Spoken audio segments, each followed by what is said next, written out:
Hundreds of residents have signed a petition and protested in front of the Common Council.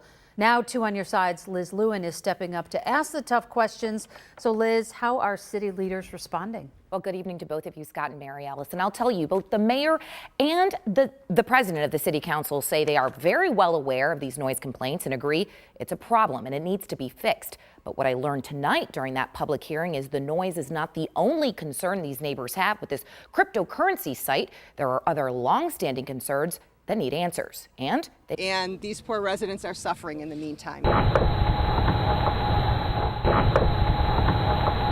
North Tonawanda could have been a model for how to review these types of Bitcoin mining proposals, but instead now we just have to be a horrible warning. this noise is one of several reasons residents in North Tonawanda refuse to back down when it comes to their concerns about a Bitcoin mining project on Erie Avenue.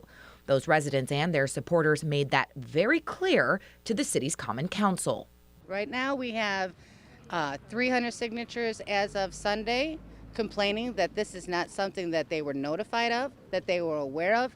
Until Tuesday, they got a very loud humming, and that's not acceptable in the city. Residents say they're tired of being ignored and want elected officials to take responsibility for the disruption this new business is causing, something they say could have been avoided had the council agreed to a 3-month moratorium, a plan suggested back in August by then councilman and now mayor Austin Tylick.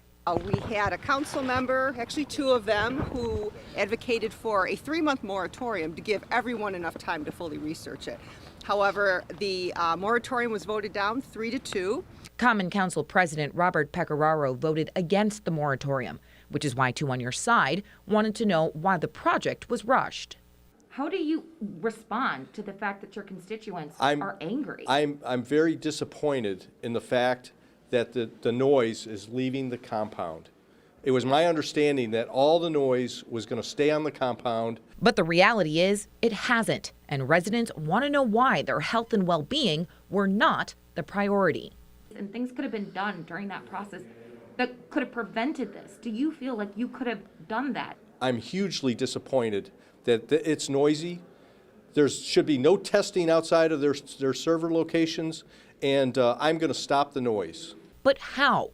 Pecoraro says the council is now talking to Digihost, who plans to hire an acoustic expert to address the noise complaints. But so far, no timeline. This neighborhood resident says he hopes it's sooner than later, so he can finally get a good night's rest. So if it's going to make that much noise, then I got a problem with it. If not, it's good business for the area, but that's too much noise. Scott and Mary Alice, I did reach out to Digihost as well in hopes that they might be able to provide me with some answers as to when they might address this noise complaint, but have yet to hear back. Reporting here in the studio, Liz Lewin, Channel 2 News.